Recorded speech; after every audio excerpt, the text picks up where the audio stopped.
Hello and welcome to the agenda on Politics Social with me, Graham Hughes, and I'm joined, as always, on this show by Phil Moorhouse of A Different Bias fame. How you doing, Phil? You all right? I'm all right. Yes. Yeah. Sorry about the delay getting started there. Some technical problems, which meant, well, my technical problem was I couldn't find my headphones. That was my technical problem. So I was running all over the house trying to find a pair. Something to stick in my ears, because otherwise you'd have to be coming through the speakers and that'll get picked up on my mic and you'll get an echo. Well, you've got something in common with Donald Trump then, don't you? What? No, I don't. Because after that Alaska summit, he's been running around trying to find a pair. Very good. Yeah, but a different pair. But yeah, that was great, wasn't it? He had a summit last week and nothing came of it, and then he had a big thing with all these different leaders on Monday and nothing came of it. It's great, that, isn't it? Well, Putin's humiliated him now. Yeah. Completely humiliated him. Absolutely. We'll get into that in a moment. But first of all, I want to say a big thank you to One Angry Pagan, who has dropped not one, but two fabulous super chats in the chat. First ones of the afternoon. So thank you very much to One Angry Pagan. Friggs, love and blessing your wonderful badgers. And another £2. Thank you. That is just to say, et voila. Et voila. So thank you very much to One Angry Pagan. Trump's not showering himself in glory in any way, shape, or form. No. But then again, that's nothing new. But what I wanted to talk about today is Labour's lurch to the right. Can we talk about this? Which one's this? Well, is this an actual lurch to the right, or am I going to pick you up on the fact it's actually more socially conservative? Possibly. Well, isn't that more right? Isn't social conservative? No, I really do. And the more this happens, the more politics fragmented, the more I actually think it's important to be clear about what we're talking about. Okay. It arguably didn't matter at one time where, broadly speaking, the mainstream left was socially reasonably progressive and the mainstream right was by and large socially conservative, but now it's all fragmenting. I think it's more important we're clear about what we mean. Okay, but I from my point of view... Well, what is the latest one? Well, we've had Graham Stringer, Labour MP, saying we need to leave the European Convention on Human Rights. So, yeah. And also the use of the word illegal when talking about asylum seekers, and mirroring some of the rhetoric, echoing some of the rhetoric of refuck. What I would say on that one is Labour, that's not a direction Labour are going in, that's one Labour MP. But I will say this, and I did say this on Twitter. So there are lots of different views within Labour, and a lot of those views are very much pulling against each other now because of the fragment. This is about the fragmentation of British politics having an effect on Labour rather than Labour having an effect on British politics. So this is hitting Labour. So everyone's pulling. These views were always there in Labour. Not this latest one from Stringer, but generally speaking, lots of these diverse views were always there. They just didn't pull like they are now. But what I would say is this, like every party has its one thing that unites everyone. And for Labour's, it's workers' rights. Like some people say, this is a core value of Labour, this is a core value. No, none of those are core values of Labour. The only core value of Labour is workers' rights, literally it. And what I would suggest here is that's the thing that I would have said unified everyone in Labour from Jeremy Corbyn to Tony Blair.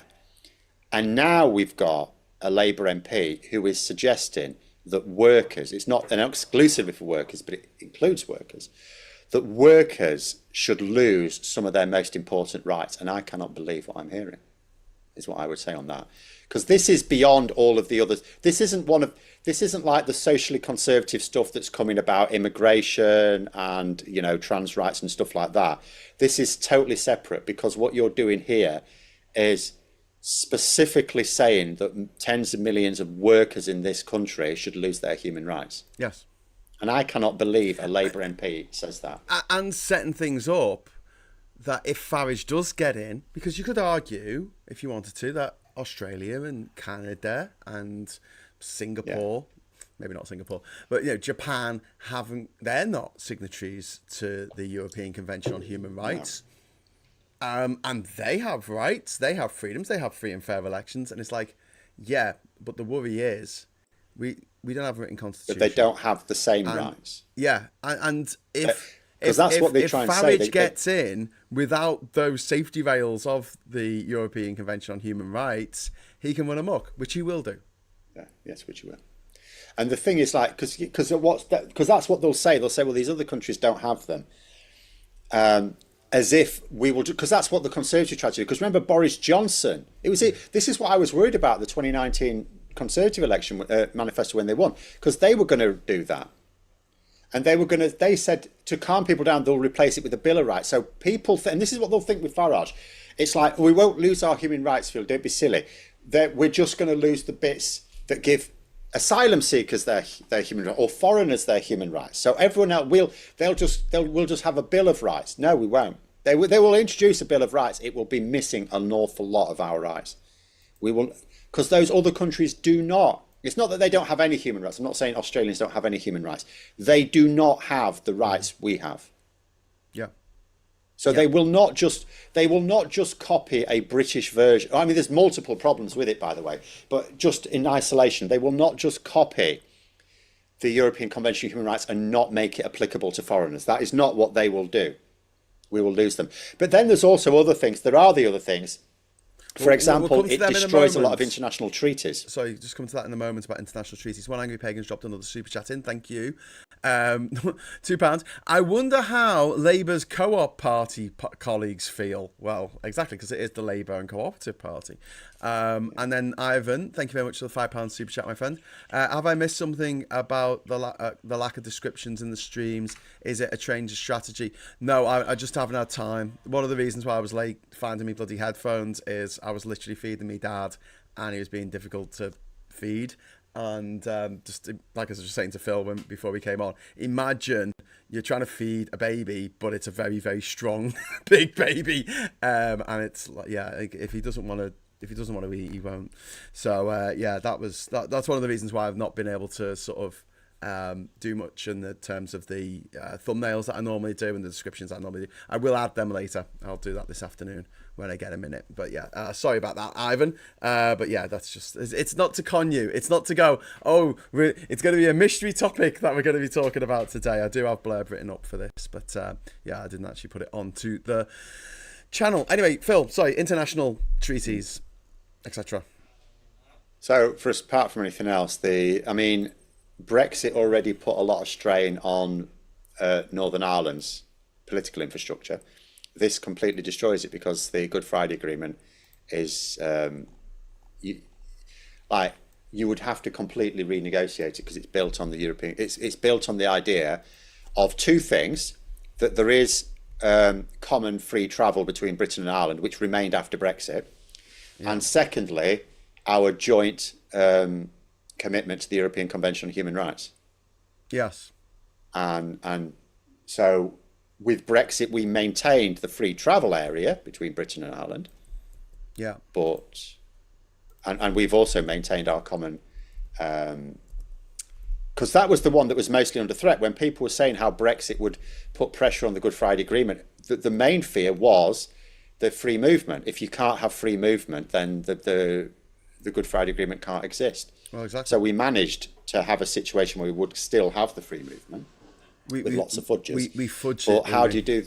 Yeah. But how are you going to literally the only way we could fudge it with the European Convention on Human Rights is if we literally just copied it into British law. We've somehow left the European Council of Europe and literally just copied every word. In which case, what's the point? Yeah. They don't intend to copy every word. Yeah. Yeah. I mean that. This is dangerous. It's a dangerous thing for a Labour politician to say. This is part of Blue Labour, who they got rid of the militant but this is separate. faction in the 1980s. So can we get rid of the Blue Labour lot? Because there's a sense in which the answer to that is no, because like I keep saying, they do represent a massive chunk of voters. But they shouldn't. First of all, this is separate. Even though he is clearly part of the Blue Labour crowd. I don't know anything about him, by the way, but he's from Manchester, I think. Yeah. One of the Manchester MPs, I think. Yeah.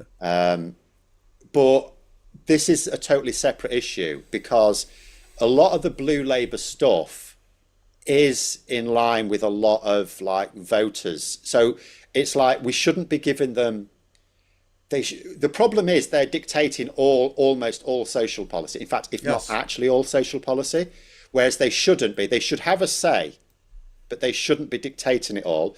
But I think this is separate, needs to be treated separately, because the other stuff doesn't go against core Labour values. There's lots of us in Labour who don't agree with it, but Labour has had different social attitudes over the years. This goes against workers' rights. This is an attack on workers' rights. That's what I don't get about. And it's also a hard right Tory refuck fever dream. This is what they want. This is what this is exactly what they want. It's like, what is Labour going to give that to us now? And this is going, for me, I feel like I'm back in 2016, the day after the referendum, and the previous leader of Labour said, right, we've got to activate for Article 50 immediately without any amendments or provisos for British citizens living in the EU or EU citizens living here. Fuck them. This is worse, because Corbyn's vision of Brexit was not realistic. But in theory, you could have a Brexit that still protected workers' rights. Now, we both knew that workers were going to lose rights, and they did as a result of Brexit. We knew that was going to happen. But it is possible to have Brexit without damaging workers' rights. It is not possible to get rid of human rights laws without hurting workers' human rights, by definition. Ivan, thank you very much for the super chat, mate. The UK has a common travel area with Ireland. It's a distinct agreement. Yep, indeed we do. In fact, but Brexit risks tearing it up. Yeah. If we'd have had to put a hard border on the island of Ireland, which went against the what was stated in the in the Good Friday Agreement, which in the Good Friday Agreement that they just assumed that would always be part of the European Union. Yeah, of course. And what idiot would leave? Always thought we would be part of the European Convention on Human Rights, considering it was Britain that drafted, British civil servants who drafted the treaty in the first place. That set it all up. Okay, well, let's talk about Iraq. Okay, so we've got this new deportation deal signed by Dan Jarvis, returning Iraqis who arrive without legal status, and they're selling it as deterring small boats. They're selling it as a deterrent. So first of all, this fucks me off because it won't work. And secondly, because a lot of the people coming over aren't coming from Iraq. And secondly, and even if they were, it wouldn't deter them because this is only a small percentage who'll go back. This is parroting, literally word for word, Tory rhetoric. Same framing, same rhetoric. We are going to deter the small boats. How is it any different from sending them to Rwanda? No, it's not. And as you say, the problem for me is ultimately, like, the rhetoric, if it came to fruition in a few years, you go, okay. But there is no deterrent. It's really that simple. There isn't, because a deterrent is for people who are up to no good. Like, we know that the majority of people who come across and claim asylum their claims are found to be valid. So, they're genuine asylum seekers. Yes. And how are you going to deter them? Their homes on fire or underwater or something. It's not going to work. And then when it doesn't work, it's going to make even people more angry with both asylum seekers, but also with Labour for not fixing the fucking problem. Yeah. Are they thick? Are they genuinely dim? Do they bend light because they're that dense? I mean, how did they get to be so thick? Were they born like this? Were they kicked in the head by a horse? What is even happening right now, Phil? Something is fundamentally wrong with it, because I'll refer to some polling that Maureen Common did a while ago. Now, it was focus group polling, which actually Labour are all on. They love that. Now, I will always say with focus group polling, it's a way of exploring complex issues from which you are then supposed to form a hypothesis, then you can survey it properly. So that last part didn't happen. But nonetheless, there was some focus group polling where what Maureen Common did, and they've been doing quite a lot of really good work on polling, is they showed this group of people various things. Some of it was like Labour adverts on some policy they're doing. Some of it was news clips of something Labour were doing. And so it was like stuff that a lot of those people wouldn't know was happening. And they were asked their views, including, are they, do they have a better view of Labour or a worse view of Labour after it? And the most interesting one was on specifically asylum, dealing with asylum. And what they found is, with this focus group, is they approved of Labour's moves. And yet, when they'd been shown the stuff on it, their view of Labour on asylum went down, even though they approved of Labour's views. Now, my problem is because they're not fully explored. We're into the realms of speculation as to why that would be. But my hypothesis would be this, that they don't think Labour are doing well enough with it. And that is their problem. And that's why they shouldn't be leaning into the immigration stuff so much. They have to do something on immigration. They can't ignore it. It's a top 3 issue now in this country, and it's going to remain so for some time. So they have to do something. They have to take a bit of a hard line on it to an extent. But they're not getting themselves any credit because they cannot outcompete Reform UK on it. It's like it's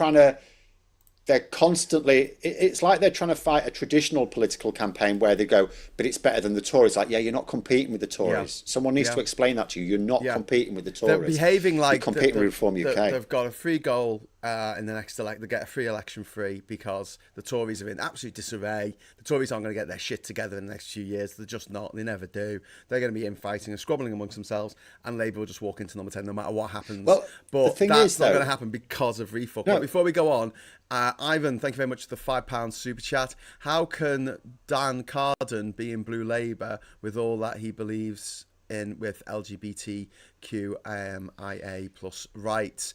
Because none of that's got anything to do with Labour. Thank you for the super chat. And Cardon Bleu. See what I did there? I had no idea. Look, even calling themselves Blue Labour, I think is disgusting. Because one of the things that fucks me off about Labour, and the reason why you left, I think, Phil, is because they don't like tactical voting. They don't agree with tactical voting. They don't want you voting for another party. If you remember, they don't want you supporting another party.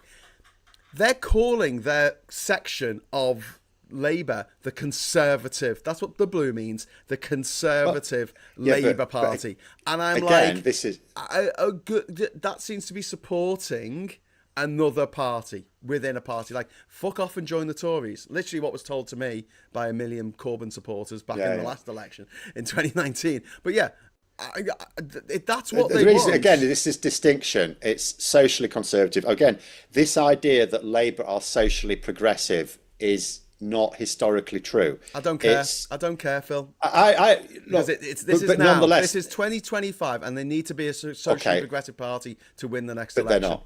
Because they're flailing all over the place now. They're trying to chase the error. They're trying to chase over after refuck votes that have gone. They have gone. They're not coming back to Labour for love nor money. They are coming back to Labour, but not with the effort, not with this attitude.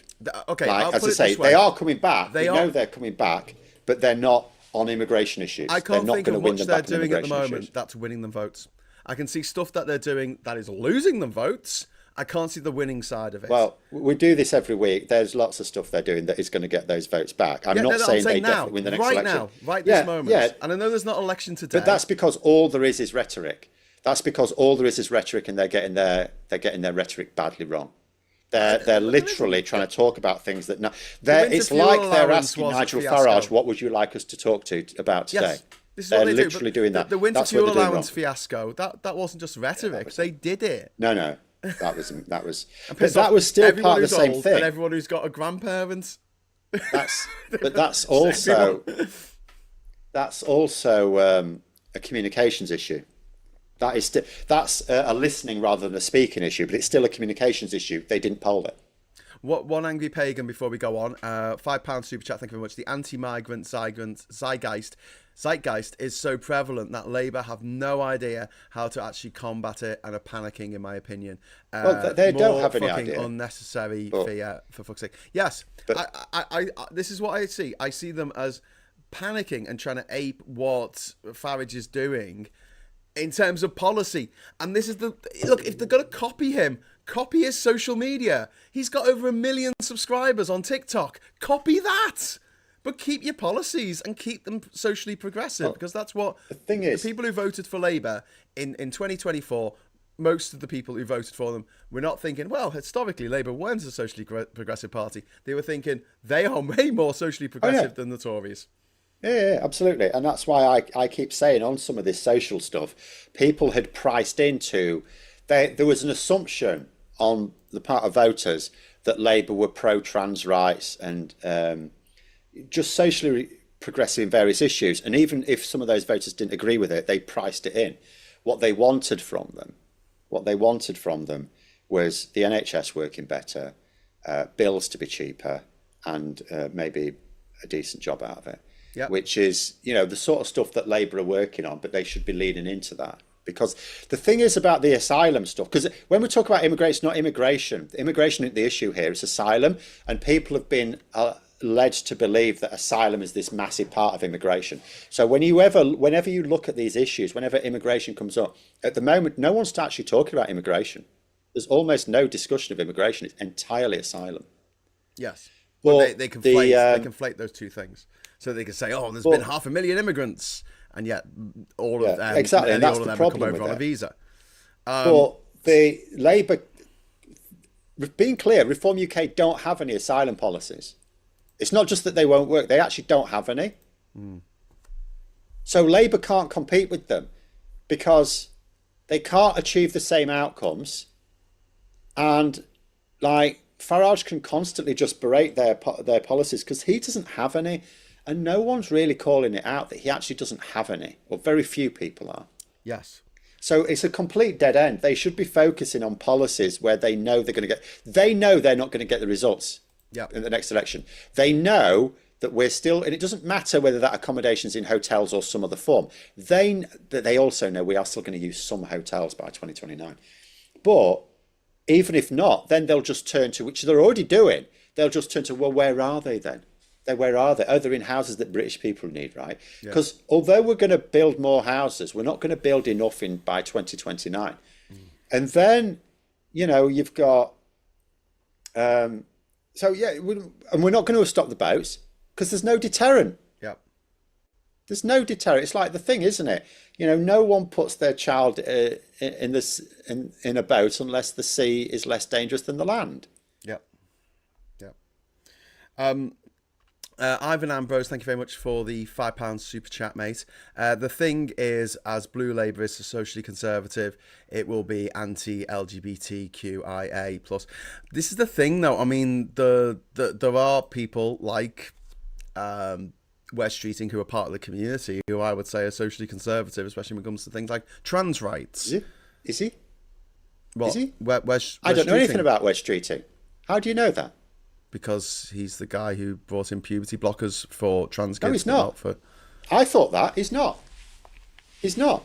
The advisors in Downing Street told him to. He's just loyal. I don't know anything about Wes Streeting. Do you? Do you actually know anything about Wes Streeting? Oh, I've met him a couple of times. But do you know anything about his policies? Because the stuff he's doing with trans stuff I thought that was him. Yeah. But it's not. It's clearly not with the way things have gone. This has clearly come from the advisors. He's just doing it because he's loyal. The only thing I know about Wes Streeting is he's massively loyal to the project. So the point of selling out his own. The only thing I know one thing about him, that he doesn't want assisted dying, because that's the only thing he stepped out of line on. Everything else is just in line with Downing Street. So we don't know anything about him. He might be transphobic. He might not. We don't know anything. So we don't know who the transphobic people are in Labour who are pushing for the transphobic policy in Labour. Oh no, I know that, but he's not. We don't know that he's one of them. But he's in charge of the health service, and it was his decision. Not, though, really, he didn't dig his heels in. We don't know. We don't know whether he did or he didn't. Well, we have no idea it's his department. At the end of the day, he is ultimately responsible, right? Parliamentary responsibility. No, the Prime Minister is ultimately responsible. No, the Prime Minister sets guidelines for all cabinet ministers. But we don't have a presidential system. Those guidelines. The executive is the whole of the government. No, the Prime Minister sets the guidelines for every. No cabinet minister can actually formulate their own policy outside of the guidelines set. So this is Keir Starmer's fault then. Keir Starmer's the big transphobe. And Wes Streeting's just Not going along with it. He's just been persuaded that it's strategically necessary, but it is ultimately his fault because he's appointed those advisors. So it's ultimately Keir Starmer's fault that Wes Streeting has pursued these policies that are incredibly, this has come from Downing Street. These cruel policies that are leading to severe mental health problems for trans kids. And don't forget, 50% of trans children have suicidal ideation. Of course they will. 50%. And that Of course, everything ultimately comes from the Prime Minister. There is not a single policy any minister is allowed to come up with. Collective cabinet responsibility. Again, collective cabinet responsibility means when it comes to like issues that can have cross-departmental issues, you discuss them, but the Prime Minister decides.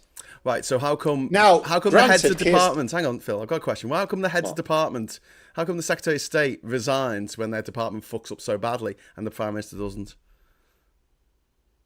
Sometimes the Prime Minister does. Liz Truss did it really quickly. Well, she was kind of forced to.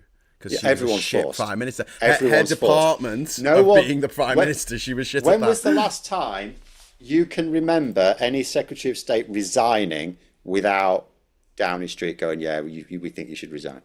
I mean, there'll be times where we don't really know for certain, but it's always... Yeah, but if they fuck up bad enough, they can't just turn around and say, well, it was not my fault. I was told to do this by the advisors who were appointed by Keir Starmer or the leader, so they can't say it, but that can be true.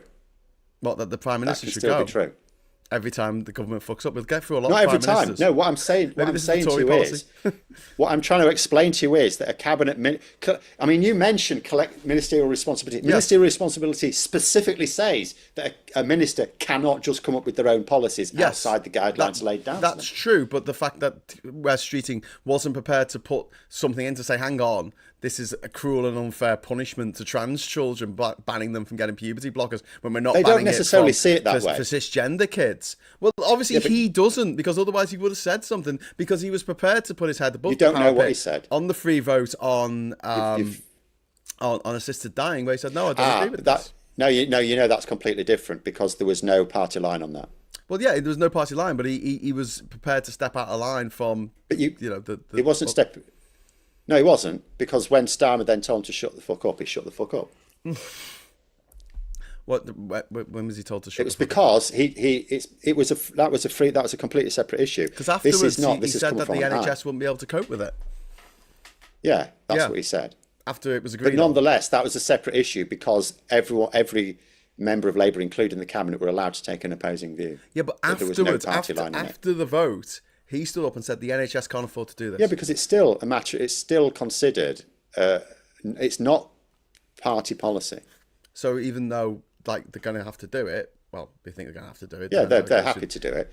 We know Starmer wanted to do that, but nonetheless, it's still not party policy. It has come from the backbenchers. That's the line all the way through. But I don't remember there being anything about all this transphobia in the Labour Party manifesto. I don't remember them saying they're going to stop the puberty blockers. I don't recall them saying they're going to make life torture for people who are trans, so they can't go for a piss. Where? Where is it in there? Go, you look it up while I do some super chats. Because they didn't use your words, by the way, you do understand. You're not a fool. You know they didn't put it in those terms. I know, but even in we just don't like trans people or whatever however they say. No, SG, it's in there. Thank you. Do ministers make policy or advisors? Well, I thought it was ministers made the policy on the advice of the advisors. Exactly. You have to understand, and you do need advisors. You do need advisors. Yeah, but ministers know nothing. You don't have to do exactly. Ministers know nothing. Sorry, ministers cannot come up with policy without help. Yes. Wes Streeting, what's his experience of the health service? He had cancer, right? What's Angela Rayner's experience of housing? She lives in a house, right? No cabinet minister, apart from the Justice Secretary, actually has any expertise in their department. Yeah, okay. They can learn some things. Most of them spent some years working on the shadow brief, so they learned some things, but they need experts who've actually worked in that field. Yeah. Here it is. We will work to implement the expert recommendations of the cash review to ensure that a young person presented to the NHS with gender dysphoria are receiving appropriate and high quality care. It was in there. I mean, the way I read that, it's ambiguous. Everything's ambiguous. Don't care. But everything's ambiguous in a manifesto. Everything. But nonetheless, it was. So by care, they meant torture. Anyway, One Angry Pagan, thank you very much. The next election has neither been won or lost yet. Well, yeah, I know, but if Labour continue on the route that they are on at the moment, they're going to lose. We don't know that. There's this huge issue. There are things they are doing that are going to be popular and people don't know about at the moment. We do not know what the impact of that is going to be yet. ordinarily, I would say the impact will be huge and Labour should be fine. But because everything's so fragmented at the moment, because it used to be the case that people would not vote a party out of government if things were getting better, because it's like people don't go for the mystery box unless they think that what's going on now is clearly failing. So it's almost like there has in the past, and we've seen this with Conservatives and Labour, we've seen in the past people voting, that people are more afraid of things getting worse than they are hopeful of things getting better. So if you show that things are getting better, even if it's not by leaps and bounds, people tend to stick with what they know. But at the moment, I would say things are so badly fragmented, you cannot count on it. I was just going to say... The biggest issue for me is not what Labour are doing. It's actually what other parties are doing. It might be, but the refuck have thrown a huge spanner in the works here. And everything that we've known from previous elections for the last 100 years has been thrown out the window because we haven't had to deal with an insurgent threat like this to the two-party dominance of the Westminster system before. Yeah, we have. Well, it's happened twice. What was it the SNP? No, the SDP. Sorry, no. Labour. Okay, Labour and the Peelers. 100 years ago. That was 100 years ago. But we've still gone through it. Okay, well, the last 90 years then. This is the post-war. I just say since the last time it happened, it's never happened. Since it hasn't happened for 100 years. Okay, so looking at elections, these things don't happen very often. Looking at the last election, the one before that, and the one before that, the power that refuck or the whatever they were called back then was nowhere near them. The possibility of them forming a government. Now the possibility is there, and this is something that Labour need to react to quite, in a way that doesn't. At the moment, they seem to be echoing right-wing Tory politics. Yeah, they're getting a lot of this. And echoing refuck. Yeah, they're getting their communications badly wrong. So Andrew just said that. It's worth coming on to this. Let me just know what you mean, Andrew. So Phil tends to make too many excuses for Labour's inactivity on some issues. So what inactivity? Give me an example of some inactivity on an issue, Andrew. It might. I don't know how quickly you can tell. Well, I mean, I would say immigration. I would say illegal immigration. No, there's lots of action on immigration. I think it's illegal. What have they done? There's massive action on immigration. You just don't like it. What? But there's action on it. It's not inactivity. In fact, there's too much activity. There's actually too much activity on immigration. No, they might be focusing on it too much, but like the things that they've done are not particularly helping at the moment. Okay, no, that's a different thing. It's not helping people not come over here in boats. That's you saying you don't like the activity. That's not inactivity. That's you saying you don't like the activity. Okay, there is activity. What activity is there? So, first of all, they've coming up with these agreements like the Iraq thing, stuff like that, but other returns agreements as well. You've got, they're tightening up access to economic migration. They are, we know that they're putting that border force as well. We also know that they've been clearing the backlog, which actually is a positive thing. Hasn't border force always been there? What have they done? They've added some people. No. The border force always existed, but in terms of specifically targeting smuggling gangs. Okay, there was none of that with the Tories because the Tories refused to work with the EU, and of course you've got to work with the EU because you're arresting them in the EU. Yeah, but we go into the water and we see there's a boat coming over. I mean, it's not like border force can send them back to France. No. That's not what's changed though. So what's changed? So they've now created teams that work with Europeans to track, because the rest of Europe's got the same problem, to track down the people who are supplying the money side of it, supplying the boats and so on. Okay, that's also well, maybe I'll change the way I put this then. So it's not inactivity, but it's activity. Okay, but that's why I was asking. That's why I was asking. Wrong direction. It's like you've got to fix the road, and instead of fixing the road, you dig up another road that doesn't need fixing. And you're working, you're doing something, I'm helping, but the reality is that since Labour got in, 111,000 people have come across in small boats. That's the latest figure. Yes, but you shouldn't be using that figure, and you know why? Because you are now echoing Reform UK, because they've been in power for how long? A year and a month and a half. More than a year. right? So you're using the more than a year figure and comparing it with previous annual figures, just like Reform I UK. wasn't So you comparing need to with any avoid other doing the same thing. figures. I was just saying there's I know, lots of people but coming over. but you mentioned a number for some reason, the numbers for impact. Because you got to know how many people. To make it sound like it's a lot. It is a lot. Yeah, but that's not. But how many in the last year? Because that's the only numbers we've got to compare. Like, are we really going to compare? There were too many under the Tories. Like, the number's too high. No one should be coming over here But in why small not boats. just- No one should be putting their No life one should at all. in danger, their children's lives in danger, getting on a little rickety dinghy to go over the 30 miles from Dover to Calais. Or Calais to Dover, I suppose. You know my people view trying on to that. We should escape. have a processing centre in France. We should Yes. have a processing centre in northern France. And Yes. that is the only thing. The only way that's to gonna stop work. the small boats, literally, is by having... It doesn't have to be a processing centre in northern France, but you do have to have some way for genuine asylum seekers to claim asylum without crossing the channel.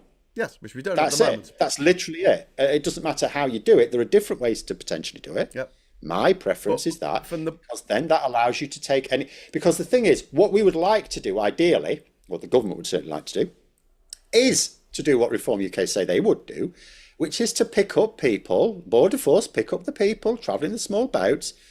Some of them are not so small, mind you, but we know what we mean by small boats, and take them back to France. The government would love to do that. Yeah, that's what we But used to where do you take them back? If you have a processing centre there and you've got the permission of the French authorities to use it as such, that's where you take them back. So if you want to pick up people in a small boat and take them back to France, you have to have a facility to take them back You're to. preaching to the converted. I completely agree with you on that. But my problem is, from the point of view of the person who lives on the road that's full of potholes that's not being fixed, it looks like nothing's being done. And it's very well that they're fixing some other road that doesn't need fixing. Great. But it's not actually addressing the problem. And it's not winning any votes for Labour. Like I say, everything that Labour's done in the last year and the month and the half, whatever, 22 days, 18 days, everything they've done so far that I can see has been a vote loser. Even the stuff that's been almost good, everything they've done is a vote winner. Even the stuff that they've done that's good, that they haven't even been able to communicate that it's good to people, so no one's picked up on it. Again, that's a communication. Yeah, That's communication. putting the minimum wage As up soon to as it's there, £12.21 an hour. Hardly anyone even knows that. They don't even know. I mean, it's never mind. Like they haven't noticed. They don't even know. People on minimum wage notice they've got an extra grand a year. They're just not necessarily giving them. There's other things, right? There's other things in their life. Yeah, like people coming across in small boats. I was actually thinking.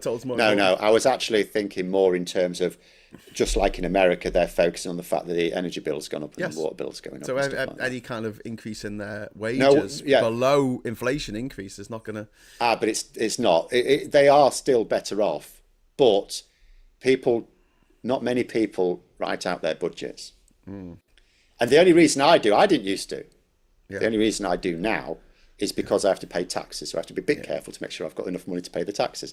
We've got a couple of super chats come in. One angry pagan, thank you. I won't try to judge the next general election for 2 years yet. I mean, okay, that's fine, but this is a politics channel, and we're going to talk politics. And I know that the general election's not for a while. But do you think I'm going to sit here and be quiet about the fact that I think Labour are heading in the wrong direction?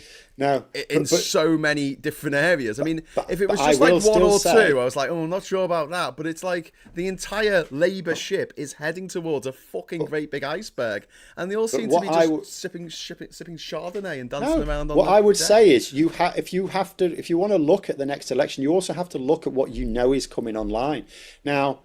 If you say, I don't think it's enough, that's fine. But you have to say why it's not enough, because you cannot pretend all this stuff isn't happening. Because you understand how legislation works. You know the Employment Rights Bill is still passing through Parliament. It's still a bill, right? You know that there's going to be a battle with the House of Lords because they're trying to water it down and Angela Rayner's told them to fuck off, right? So they're not going to officially tell them to fuck off until summer recess is over. And that's the point at which they have the vote to tell the House of Lords to fuck off. But that is coming online. The Renters' Rights Bill is still passing through Parliament. That is coming online. We know, we've just had yesterday announced record numbers of amount of planning permission given to zero carbon energy, things like solar farms, wind projects, stuff like that. That is all leading to the plan to get 95% of our energy by 2030, which, okay, is a year after the election, but it's not like we have 50% renewable energy and then in 2030 suddenly it's 95%. It'll build up. So it'll build up. That will build up. And that's Same amazing. with housing. All of the, and you've got to take those into account. And you don't take those into account. Yeah, I do. I mean, but how? I feel like there is the hope that Labour will do these things and they'll make so many people's lives better. They'll create all these jobs, they'll build all these houses or renovate empty houses, let people live in them. They'll sort out the refugee problem by, putting a centre in. Okay, they won't, but whatever. The stuff that they are going to do. Now I'm looking at what happened in America. Right, so we had 4 years of turmoil under Trump, and then he had an insurrection against the Parliament building over there, and he stole secret documents, and he robbed, and he lied, and he cheated, he murdered, he raped. He's got away with it all. And the Democrats had it in their head that if they made people's lives a bit better, the results would speak for themselves, and they'll go, wow, it wasn't my life so much better under Biden than under Trump. And they kept on telling people that their lives were better, and the economy was doing better than ever before, and they'd tackle this. But people in their everyday life didn't see it. They just didn't see it. What they saw was the price of eggs going up. Yeah, but there's Trump a couple of things played there. Off that. There are multiple things that... So those are real worries, the fact that people did focus on the price of eggs, which are now way high, by the way. And gas, which is also way high, by the way. But there are also some key differences as well. The first of which, and I had this from a lot of American viewers who were sort of telling me ahead of the election, because they were very paranoid, just like you were, about it. Pessimistic is the word I'm actually meant to use, sorry. And it's not paranoia if they're really after you, Phil. No, exactly. It's not paranoia if they're really out to get you. Sorry, I meant pessimism was the word I actually meant to use. And what they were saying to me is that all the people were observing was they weren't comparing their standard of living last year with how it was early in Biden's term. They were comparing it with during Trump's term, most of which was pre-COVID. Yeah. So what a lot of people were telling me is it was that COVID fueled inflation that really got them. So that isn't going to be a factor here because the Tories took that hit. But so that's one issue. It's not the only issue. But there's another issue as well. I'll push back on that, Phil, because I think that it's not exactly the same issue, but it's similar. So people are, all things being equal, if Nigel Farage hadn't survived that plane crash and there was no refuck, we don't have to hope for someone's death. No. I said if he hadn't. I'm saying in an alternative universe where he didn't survive and there was no refuck and we hadn't Brexit, whatever, we'd had 14 years of terrible Tory rule. There's no way the Tories would win in 2029. Like, we'll have nothing to talk about because whatever Labour did, they'll still win in 2029. But people aren't going to compare now Labour to Tories and therefore vote for Labour because they're better than what they had under the Tories. Yeah, that is a difference. They're going to vote, and this is the thing about, the book is always better than the film. They're going to vote for their imagination of what life is going to be like, what their imagination tells them their life is going to be like under Farage. Except and at the moment, he is offering them jam tomorrow and gold-plated teeth and all kinds of bullshit nonsense. That's not quite right. That is, again, it's the mystery box thing. Yeah. People traditionally do not vote for the mystery box if they think things are getting better. They don't have to think things are perfect. They just have to think people don't, because they know, and we know this from Poland as well, people don't necessarily think Nigel, even the ones saying they'd vote for Reform UK, it's not because they believe Nigel Farage has got all the answers. Some do, not that many do. It's because they think the Tories have failed and now Labour are failing. Yeah. So all Labour have to do is just give enough not fail people to say things are getting better now. People tend not to throw that away. The reason why there is a risk is not because of what you just said. The reason there is a risk now is because people are polarising and crystallising around various other issues. So you've got, for example, you're going to go into the next election. It's not about Labour and Reform UK. It's about Labour and Reform UK and a Green Party that might become more populist and a Corbyn Party that's definitely going to become more or be populist. That's what it's. That's the issue. You've got that fragmentation of the vote. So Labour could actually, at the next election, get more votes and still lose just because in some key areas a few get nibbled away by Corbyn and a few get nibbled away by Reform UK. Yeah. And a few by the Green Party. Yeah. But I see it so it's the fragmentation that's the issue. In America, Biden kept on bragging that he had done really well for the economy, but people weren't feeling it. Now, I mean, even if, and people were statistically, if you look at your spreadsheets, yep, they were doing better off. They were better off under Biden than they ever were under Trump. However, people just didn't feel it. And I don't think they're going to feel it under Labour, not least because their comms are shit. The media is against them. Of course they are. I love this idea that the media was so against the previous leader. You've just said something that's wrong. They love the new one. You've just said something factually wrong. What? They weren't better off under Biden than at any time under Trump. They were better off under Biden than at the end of Trump's term. Yes. They are still, well, especially not now, but they are not, and neither are we, better off than before COVID. Yeah. That's what they remembered. Yeah. So no, Biden did make things better. He didn't make things better than most of Trump's. He didn't get them back to pre-COVID levels of living. And that's key. Yeah. So whereas what I'm saying is whereas in America they compared it to the time, pre-COVID, Trump's office pre-COVID, here they're going to be comparing it to what is in their imagination. And you can call it a mystery box, but Farage has been around for 20 odd years in British politics. People kind of know what they're going to get. Well, they think they know what they're going to get. No, they don't. Same they don't with even Trump. Think they know. Same with Trump. He's an anti-establishment figure who's going to bring it all down and stop all this woke nonsense and do all that Trumpian stuff. And it's so dangerous because people fall for it. And and you're right with the fragmentation of people going off and voting for the Greens, voting for the new Jeremy Corbyn party. Labour are up against it in the next election. I really think they are. In a way that a year ago today, if you had asked me, I would have just gone, they're going to walk the next election. I don't even want to think about it. I can't. But now I'm not even... Go on. I've just seen Andrew respond, but I can't see him responding to my question. He's just said something else now. Sorry, I'm not ignoring you, Andrew, but you have just literally said something else. I will so I can't answer that. Okay, I'll come in on other than the fact you say you want me to start a petition. I don't know what petition you want me to start. Ivan, thank you very much for the £10 super chat, my friend. We really do have our work cut out, having to push back on Refuck and make the Corbyn Sultana Refuck enabling party. Tories are irrelevant, but they still make me furious.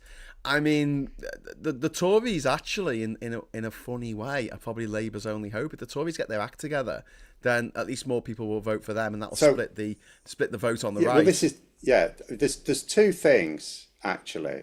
So the first is, as you've just said there, ultimately what the biggest problem. Like, people might imagine Labour just lost a load of votes to Reform UK.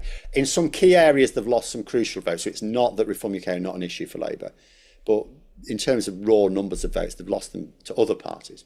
And they're going to lose even more, obviously, to Corbyn's party when he decides what it's called. Apparently, they've opened a Scottish branch. I don't know what it's called there. They don't know what it's called. Or do they? Have they now just, as Zara Sultana had to just put up with it? Is it actually just, does anyone know, honestly, in all honesty?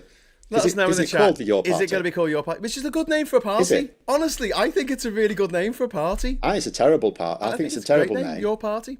Hey, look, the guy who won when I was in Madagascar many years ago, the guy who was in charge of the country, the president, he'd set up his own party. Am I cutting out? Are you cutting out? Oh, it might be me. He set up his own party, and it was called the I Love Madagascar Party. What a great name for a party. Yeah. Come on, that's great. You can't argue with that, can you? I love it's Madagascar. Very nationalistic, isn't it? I know, but like, who's? I don't love Madagascar. Come on, it's clever. I thought Your Party is a good name. That's your song by Elton John. But the other thing is, which was an interest. So I was discussing something with Freddie Feltham, who does a podcast with. So I had a big old discussion with him yesterday. I've split up into several videos for my channel, and he came up with this because he's pessimistic like you are, you see. Whereas I want to wait and see how people respond to the actual, I don't actually feel pessimistic. I don't think it's inevitable. He came up with an interesting idea, which is, so let's say you did think you were on a hide into nothing. If you were Labour and you thought you were on a hide into nothing. So when we talk about things like the Overton window, what we mean is so we know that every party realistically cannot just do everything at once. Like what Labour are doing right now, it's not all the things Labour want to do. Some of the things it's because they want to do it and they think it's the right thing to do. Some of the things they just think it's the strategic thing to do, right? Because they want to also win the next election. Now, let's imagine that you thought you were going to be on for a hiding at the next election anyway. Might you not think, sod it, let's just rewire the economy or something? Do something that would piss off all the... And I say this as someone who has to be careful about pissing off boomers, because it's most of my audience, but I do it every now and then. Not all boomers. But piss off...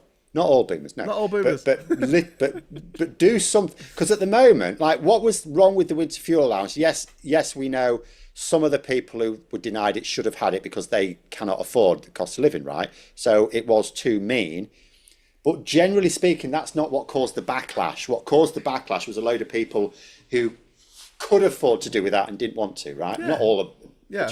And the newspapers. So that was the big, but that was the issue. That was what caused the backlash, because you hit an electorally sensitive group.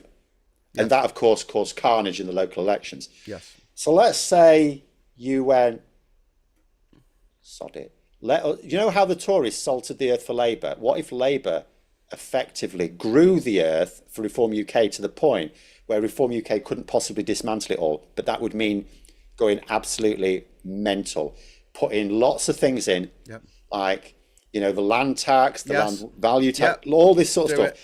You would only do it, though, if you were convinced you were going to lose. But if let's say you get in 2 years' time, 2027, and everything's still, you know, you've now actually started to show stuff. You've got your 1,000 best start centres. You've got more houses being built. The NHS is better off. And the polling is still a bomb site. Yeah. You've got, then at that point, you've got 2 years to go, right. Fair enough. We're ripping it all out. And we're gonna put all this stuff in.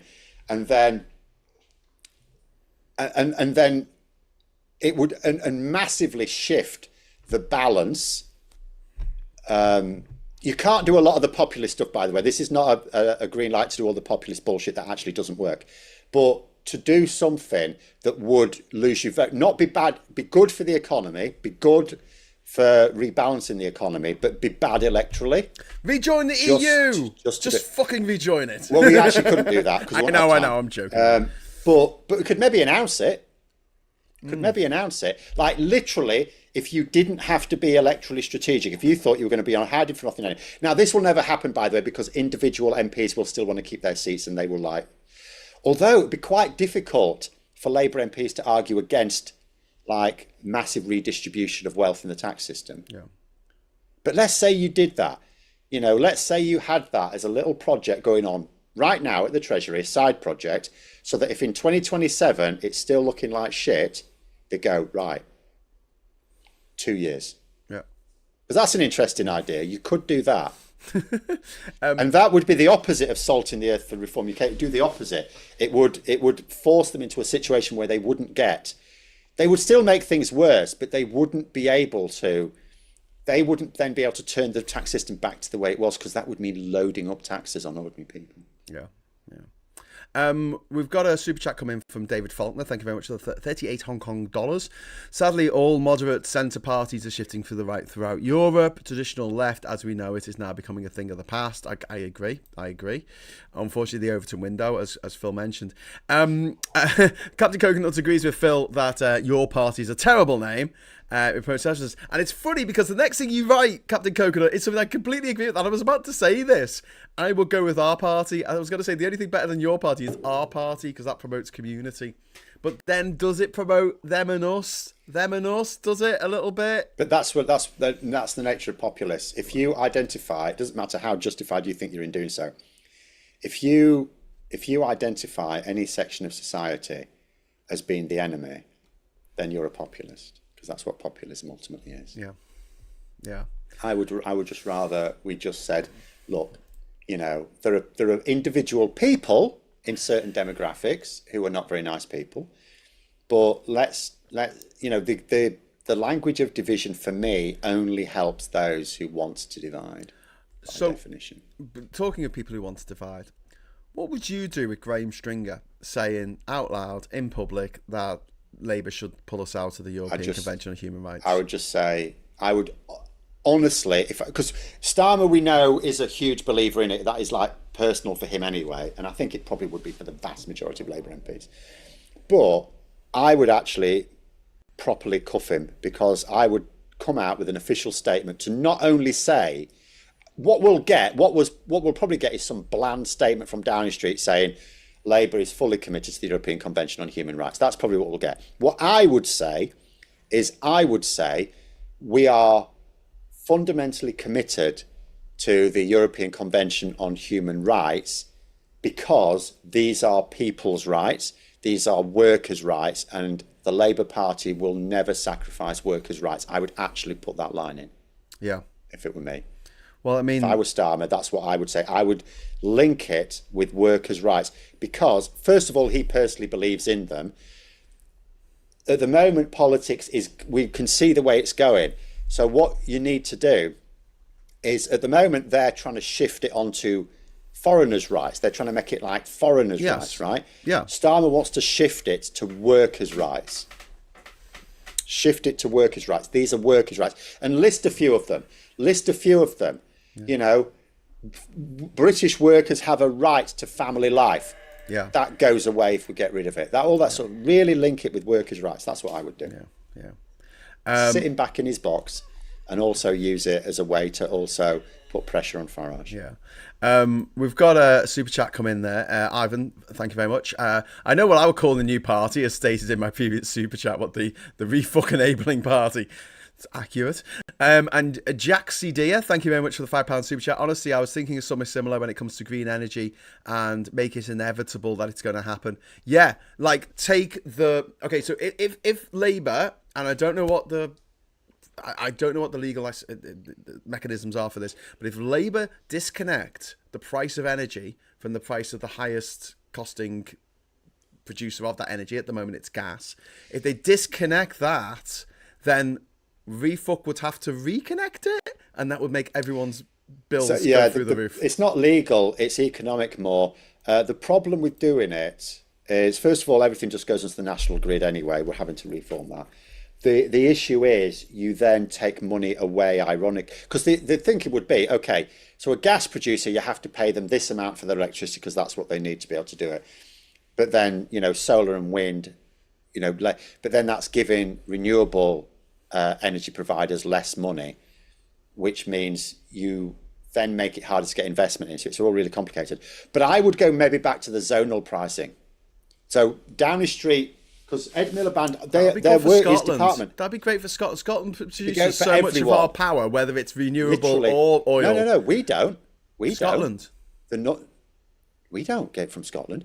The north of England produces way more than we consume. It's the south of England. Sorry. I just meant England in general, but you're right. It does go down to the south, and yet they're paying lower bills than people in fucking Scotland. So what I would say is, the zonal pricing system, which Ed Miliband was looking at, number 10 put the kibosh on it, and I can see why, because literally everyone would get cheaper bills out of it, except the southeast of England, it would go up. Whereas, and that's obviously where most people live, which means where most voters live. Whereas, if you thought, well, in the southeast of England, Lib Dems, Tories and Reform UK will probably divvy it up and we won't get much anyway, go for it. Yeah, go for it. I mean, whether you think you're going to win or not, just go for it. No, I don't want to say that. I would still say it's better to win. But no, it's better you don't want to reform. You cannot want to reform UK. But if you could do something that is going to reduce people's bills across the board and go, ta-da, we reduced your bills by a third or a quarter or whatever, and then point towards the fact that we're making great British energy and we're not reliant on foreign slime coming to us from Angola and from Saudi Arabia and from Iraq. That for most people will be like, okay, yeah, I'll give it. But they did. The one thing, Phil, you need the one thing. You need Thatcher's council house buying. You need that one thing that people just remember in their head, because no one seems to remember the fact that Thatcher brought in the poll tax, and that was a fucking nightmare. You talk to voters now who have this misty-eyed vision of Thatcher, rose-tinted vision of Thatcher. They'll say, working class Tory voters Thatcher let me buy my own house. It's the Oh one yeah, policy. because they look at that. But I'll come to Andrew in a moment. He's now explained We've himself. also got one angry pagan with a super chat. So oh shit, what was I saying? Let me forget. Sorry, I'll just talk about Andrew. So it says more interest in the second part of your rarely suggest new policies that it thinks Labour should be doing. That's because there's not that many policies you need. So exactly, press ownership or restore free speech demonstrations at Gaza. So there are no free speech demonstrations being blocked. If you're referring to the Palestinian Action ones, I mean, I agree that Labour have probably gone for the wrong way to deal with them now, but that's got nothing to do with Gaza, mate. Palestinian Action just digging a hole. In fact, actually, what they're doing is they're taking money away from trying to help Palestinians. Yes. They're literally trying to take money away. You know, that author who says she might give her royalties to Palestinian Action. So you won't give your money to help the groups supporting Palestinians, 500,000 of which the UN are now saying are risk at starvation, but you will give money to a group whose only actions have been to damage British defences. So I'm sorry, I've got no sympathy for that. That being said, it is a really bad move of Labour's what they've done here, because they are arresting people who were no threat to RAF bases, and who they believe, I believe wrongly, they believe they are just exercising free speech. So that's I would have said, was it, I said at the time, I don't know the legal position. Was it appropriate? Was that the only way to protect the RAF bases? Was there not, for example, could you not just, governments talk all the time about, making judicial sentences tougher. Like, I know when you do it blanket, that just means filling prisons up, right? Yeah. But could you just not create a specific thing that says, if someone breaks into a military base and damages things, you get a minimum of 10 years in prison? Could we not just done that? Yes. That is a mess. But again, do not conflate Palestinian Action with Palestine. They're using the name as a lie. It's the Nazi thing. Hide the lie in the name. The National Socialist you hide the main lie in the name. People's Democratic Republic of Korea. Like, it's not a republic. It's not democratic. It's got nothing to do with the people. Same sort of thing. People's Republic of China.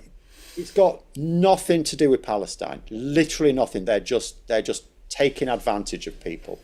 So that they can damage the UK. One Angry Pagan, thank you very much for the £2 super chat. New Heathen Party, if I decided to go for it. That'd be a great name for a new political party. Yeah, new party, that's what we need. That's what British politics needs well, right this now. is the discussion that I had with my fellow Remainers back in 2019, where they were like, we've got to start a new party, And that was tried with Change UK, and it just failed because it just didn't have the foreign billionaire backing of something like Farage's party. And don't forget, the other thing is, Refuck isn't a new party. It's been around since the 90s. Yeah. It used to be called UKIP, then it was called the Brexit Party, and then now it's called the Refuck Party. And this is they're established. I know they're shit and they don't know what they're doing, but it's been around for a long time. Yeah. And for a new party to come along now and expect to do anything in the next election in terms of winning seats, other than being a massive spoiler, I just can't see it. There's two things. So first of all, I just have to answer Viper Scott saying, Phil, they can be done under criminal damage. They are, and then they get released again, so they just carry out more criminal damage. That's what I mean. Maybe we should tighten it up to make sure you don't actually come out of prison anytime soon. That would be better, maybe. But in the current situation, they've gone to prison. They just come straight back out again. It's criminal damage. You don't go to prison for a long time for criminal damage. In most cases, I would say that's probably right. Long-term prison sentences should be for, rapes and murders and stuff like that, right? So you don't go to prison for long for criminal damage. Sometimes you don't go to prison at all. That's the issue. Anyway, on to Graham's point, though, about the party thing. It's not about, it can't have this, like, I'm going to have to push back against this idea, because people look at Reform UK and think, oh, that's what we need, something like that on the left. It's like, you are aware that what Reform UK have done is stops the Tories coming to power. Like, people think if you had that version on the left, it would drag Labour to the left. Has it? Because we had the Green Party lean into that. Did that drag Labour to the left? No, it did not. When we say the left, we mean in your terms socially liberal, right? Yeah. Is the Corbyn Party doing the same thing? No.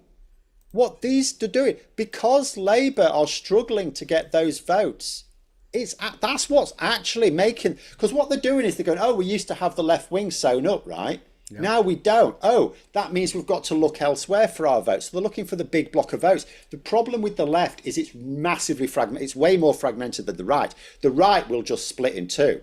And that's in theory big enough, because it didn't even do that for 150 years. Yeah.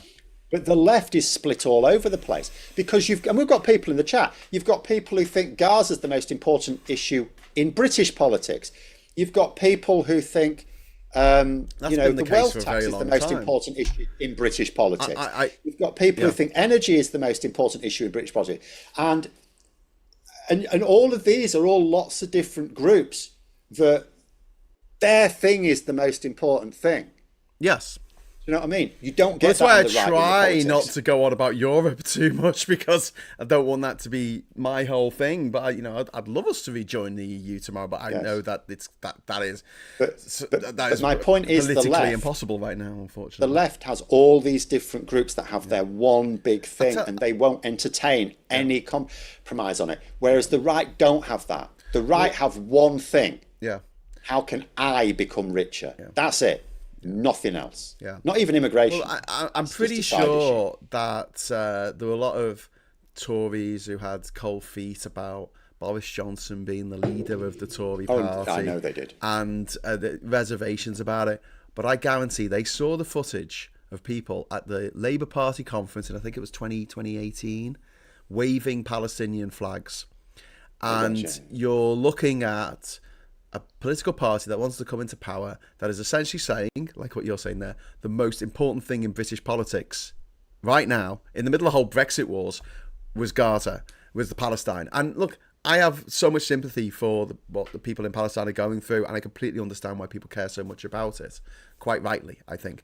But to make that the image of your party this is what's more important when you have a country in which a quarter of children are living in poverty. And that, to me, is just, there's a disconnect there that I think a lot of people on the left, and so, people on the right, we talk about them being blinkered by one issue, immigration. But yeah, it is a difficult thing, and you've got to be a broad church. But I go back to what I said earlier, up to this point, and yes, things might change in the next couple of years. I fucking hope they do. But Labour seems to have had a lot of losses, a lot of own goals. And when they have scored, when they've actually got the NHS waiting list down, they cut them by half. Nobody knows, because their comms are so shit. And it's just, I don't know, they seem to just be lurching from one disaster to the next week by week. And I feel like they need to not necessarily turn the boat around 180 degrees, but just a little bit to the left. Entirely how they approach the public. It's a little bit to port, helm to port. No, they just need to properly engage with the public. 10 degrees to port. At the moment, they're like a support act for Nigel Farage's communication with the public. It's like they're on next, or they're the warm-up guy or something. Yeah. And it's because that's actually no, they are the warm-up act, because they're doing these big press conferences on this stuff, and all they're doing is teeing up Nigel Farage to say how his would be loads better. Yeah. Whereas if they did that on workers' rights, Farage can't do that. If they do it on green energy, Farage can't do that. Yeah. If they do it on even Ukraine, but foreign affairs are not going to win you an election, so there's no point in leaning that too much. But nonetheless, there's loads of areas where Labour are on the side of the public and Farage is not. Yeah. And employment rights, renters' rights, green energy, Ukraine are all areas where Labour are in tune with the public. Yeah. And Farage is out of kilter. And Labour should be pushing on those. It's like in sport, they say, always do the opposite of what your opponent wants you to do. Yes. Farage wants to talk about immigration. He doesn't want to talk about workers' rights. Yes. He doesn't want to talk about green energy. He doesn't want to talk about helping Ukraine. Talk about them then. Yeah. Those are the things to talk about. Yeah. Well, I shared with you on the chat, didn't I, today, about it was political custard or something went out, and they did an interview. They were interviewing people about refuck yes. voters, and he was all the presenter was all dressed up in like a Union Jack suit, looking like a twat, and he was saying to people, you vote for refuck, and it's like, okay, do you know any of their policies apart from immigration? They're like, no. He said, okay, I need to tell Even including immigration. Do they know Yeah. even their immigration policies? And so he was reading out the policies to them, and people were just like, what? They want to privatise the NHS? They want tax breaks for billionaires? They want...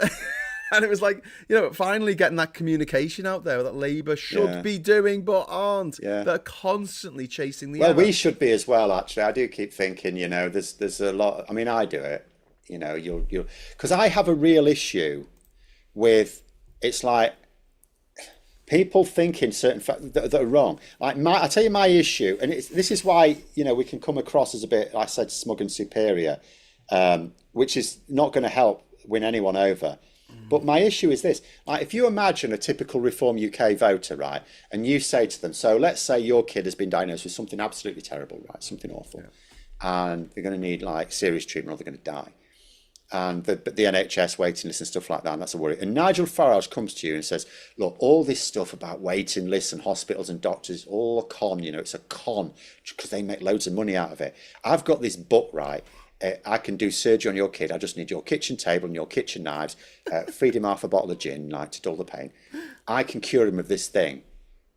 Would a Reform UK, a Brexit believer, Reform UK support, would they let Nigel Farage operate on the kid? No, they would not.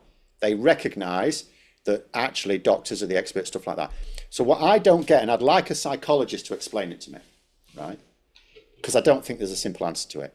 I want to know why they would not trust Nigel Farage with their kid's life in something like that. And yet, even no matter how simple it made it all sound, and yet they trust him to rewire the economy or to deal with immigration, all these other complicated things. I'd love to know why that is. Why they don't trust experts on some things and yet implicitly trust experts on others. Yeah. Well, that's I'd big for you. Yeah. David Faulkner, thank you very much for the 78 Hong Kongian dollars. That's very kind of you. Vietnam and China, who both have identical political systems, have robust, thriving democracies at village, district, provincial level. They listen to the needs of the people and they make decisions. That's actually true. If you listen to any of Abby Heffer's stuff on TikTok, she talks about this a lot, about the authoritarian regime in China is not quite as totalitarian as you might have expected it to be. There was a funny message here from BUFU Mike or whatever his name is, saying about how Labour wouldn't bring PR because they're scared of there was rather that refuck with the government than Jeremy Corbyn was Prime Minister. And I'm like, you've got that the other way around. Oh mate. my word! Other way around. The enthusiasm. Labour were literally trying to make. Labour, including the current cabinet, were trying to make Jeremy Corbyn Prime Minister. Jeremy Corbyn's the only one who's tried to stop Labour winning. Yes. Jeremy Corbyn doesn't want to be Prime Minister. I don't know why people don't understand this. He's the fact that, like, poor old Zana Sultana puts together this party and she's like, and Jeremy's going to lead it. And he's like, oh, am I? Well, exactly. Like, we know from you the said WhatsApp that you would, leaks. Jeremy. We and know. This is going on Twitter. This isn't even a it. private conversation. He's been totally bounced into it. He doesn't want to do it. He's got his fucking allotment to look after or whatever. The people who are really, really enthusiastic about Jeremy Corbyn being Prime Minister does not include Jeremy Corbyn. I can't show Apparently, nor Diane Abbott either, according to what she's saying, if you believe her. What she said? She's saying she advised him against it. Well, it sounds to me from the WhatsApp that even Jeremy Corbyn was advising against it. Yeah. He just had no say in the matter. He was bounced into it, just like he was bounced into leadership of Labour. Yeah. Oh, you're the leader of Labour now. Oh, am I? Okay. What day is it again? Anyway, One Angry Pagan, thank you very much for the £5 super chat. Politically homeless as I am, tactical voting is really all I have where I am. Practically speaking, I think the Lib Dems may do well out of the next general election. Well, Yes, I think they will. I think they will, but it'll be, it'll be the dog that didn't bark, isn't it? Because, like, I don't hear anything about the Lib Dems in the news. Anything. Oh no, they are actually quite active locally, though. I mean, their comms is also bad nationally, but they are at least quite active locally. I mean, they won 4 councils this year. The thing with the Lib Dems is they only have so much scope for more seats. I mean, they will benefit from the Tory collapse because they're not even there's no real crossover between them and Reform UK for their voters. But the only thing that could potentially queer the deal for the Lib Dems is, as I say, there are only limited types of seats that, without broadening their own appeal, they could chase down. But the other thing is, obviously, what Robert Jenrick is hankering for is some sort of arrangement with Reform UK. Now, if there was some sort of deal, it's difficult to see how this deal emerges, but let's say, I mean, necessity, and all that. But if this Jenrick wants some sort of deal where Reform UK do not stand in like those sort of seats against the Tories, in return for maybe the Conservatives taking a back seat in like, the Labour reform battlegrounds. That could change things materially. It could certainly change things materially against Labour's interest, but certainly also against the Lib Dems' interests. Yeah. Well, we'll have to see. Yes, Jenrick, Ed Davey will have to get very wet. Robert Jenrick would have no problem, I don't think, getting into bed with Refuck. And there are Tories who absolutely hate them. More than happy. Jenrick is... the two parties will be indistinguishable. Yes. Yeah. I mean, they pretty much are anyway. The rhetoric on immigration is pretty fucking similar. But also, they will continue to allow people from other countries to come here. Like, if Refuck got in, they're not going to stop issuing visas to 500,000 people a year because we need people to come and work. Simple as that. They'll moan about it and they'll go, oh, look, there's people from other countries. Does that make you angry? Vote for me. It's fucking it's so frustrating.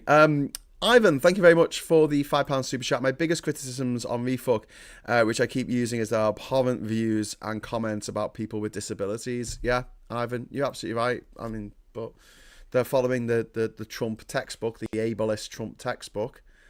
Trump, who has, cut his administration have cut the funding from a deaf researcher looking into a cure for deafness. So you know where their bread is buttered. And Kirsty says, Ed Davies going to have to get on that paddleboard again. I agree. I concur. Anyway, Phil, we're going to be discussing live and in person about Labour's comms and how fucking awful they are and what they could do to try and fix them. Some of our friendly suggestions on September the 29th in Liverpool, Monday, September the 29th. So mark that in your diaries. Tickets will be going on sale next week. Tickets are free. I say on sale. It's a contribution if you want to give it to the channel. And come and meet me and Phil for a chat in the pub upstairs at the Ship and Mitre in Liverpool, and we'll also be online as well, so you don't have to come in person if you can't. You'll be able to watch online, and we'll be talking about what we love talking about, which is how shit Labour comms are. And how they need to sort them out. Has that Sun guy done anything yet? The guy from the Sun, the former editor. Job yet, has he? Yeah, he's the new head of comms, isn't he? Okay, but I mean, they put out a press release and everything. All right, okay. But I mean, again, you can't just go into a job. Like if I'd have got a new job as a teacher and started my first class, and then they said, "Have they all got A levels yet?" I'd have gone, "No, when they started." Sort of, but they might have put a tweet out or something that actually got some traction. I don't know. He's got to build the department first, hasn't he? It's a new department. It's a new department. Yeah, it's going to be his permanent secretary rank. Really? This is a department of government. It's effectively a it's effectively a communications department of propaganda. Oh my God! I thought it was Labour. I thought it was the Labour Party. I didn't think it was government. Labour aren't doing anything to improve their comms. This is Jesus Christ! So even the thing that I think they're doing that is a bad idea. At least nothing to do with Labour. This is government comms. So Labour are doing well. No. It's not fair to say they're doing nothing, but they're not doing anything effective. This is all just for the government. It's the same thing when they got those social media, those content creators to give them press releases and stuff like that a bit ahead of time so they could do stuff. That's all just to. I mean, at the moment, if they can promote stuff that the government's doing, that also reflects well on Labour at the moment. But there is a distinction between government and the party of government. They couldn't use it, for example, to just slag off the Tories or anything like that. Whereas that's what they need. They need an attack unit. They need a communication unit that plugs themselves, because we don't just go negative. We learned that from Brexit, didn't we? You don't just push the negative stuff. Yeah. But you do need an attack dog. Yes, you do. But we can talk about this in person at the end of September. September the 29th, Monday, September the 29th, during the Labour Party conference here in Liverpool. And me and Phil will be talking about this. So no spoilers. No spoilers, Phil. We're putting the world to rights. But we're going to have to call it an afternoon now. We have gone a little bit over time, but we were a little bit late getting started. Sorry, that was my fault. But I'll be back at 9:30 tonight for the Friday Night Social, so please join us for that. And obviously, if you're not already subscribed to A Different Bias, please subscribe to Phil's channel. That'll be awesome. Please give us a like on the way out. Thanks for all the comments. Thanks for kind of keeping it sort of civil. And thanks very much for all the super chats. It's really, really kind of you. And until next time, I'll say hello, good evening, welcome, and goodbye.